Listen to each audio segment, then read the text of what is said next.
I taught high school English before I started homeschooling. And there's something that I believe happens in the school setting, in traditional school setting, that is very harmful to kids who are not academically bent, but rather have intelligence that lies somewhere else. They are genius in other areas. And the reason I'm talking about this on a homeschooling channel is because we are guilty of doing the same thing. We're guilty of this mindset, which I believe ultimately harms a lot of kids. And so years later, I've been homeschooling now for 23 years. Years later, I had felt so guilty about this I had one particular student that came to mind. There were many more like him, but I wrote on my blog at Generation Cedar, I wrote a letter. It's called a public letter of apology to a former high school English student. And I wanted to read it to you, and I hope that it helps you visualize and see some of the harm that can be done when we try to produce schooling at home and when we're caught in that system of thinking, okay? And I'll try not to cry. I have cried several times reading this letter before. So this is what it says. Dear Jacob, his name was not Jacob, I changed it.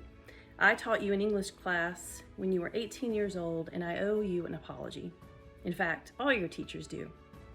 I bought the lie, and I lied to you, and it had a profoundly negative impact on you. I told you that since you weren't interested in dissecting Shakespeare, you wouldn't amount to much in life.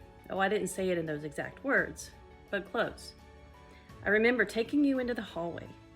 I know you remember it too. Shame on me for shaming you, and telling you that successful people pay attention and do well in class and study and make good grades. Your eyes filled with tears because that news must have been a crushing blow. I can't imagine being told that if I didn't paint as well as the others in my art class, I wasn't as good as them, and doomed to a life of failure. That's what we're all brainwashed to believe. That's what the smart people say. And no one really sees how stupid it is. That grades are what makes someone successful? How were we even convinced of such nonsense? You were smart. You were smart in 100 ways. But we used our tiny little measuring stick in our tiny little boxes, and the ones who refused to jump through our tiny little hoops were made to feel dumb.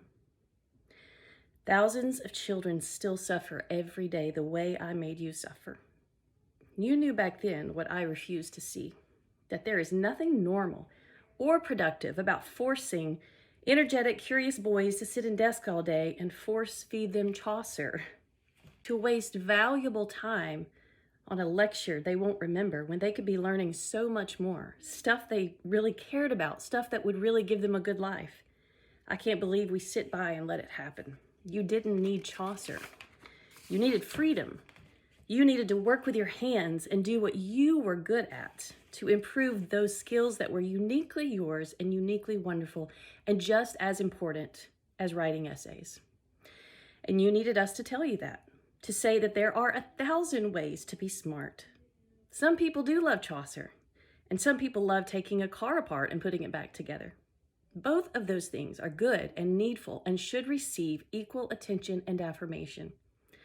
We told you it was good and normal to be isolated from real life all day in small cells requiring permission to even go to the bathroom.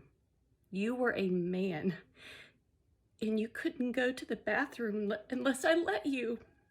Sorry. We used bells to program you to stop and start on command, essentially saying that nothing is worth pouring your time and energy to until it's finished. We told you we were the experts and we defined success.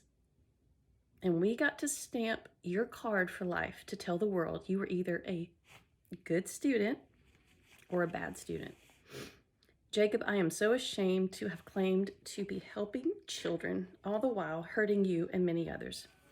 You survived, despite our efforts to keep you confined within that box. That's what the human spirit does. But I'm sure you would have been so much better off without us. Well, I'm different now, Jacob. I fight in my little corner of the world for people like you, for people like my own children, for the majority of children who are having their creativity, their originality, and their unique gifts and interests crushed by those they trust. Please forgive me, and don't buy the lie. I was wrong, and they were wrong.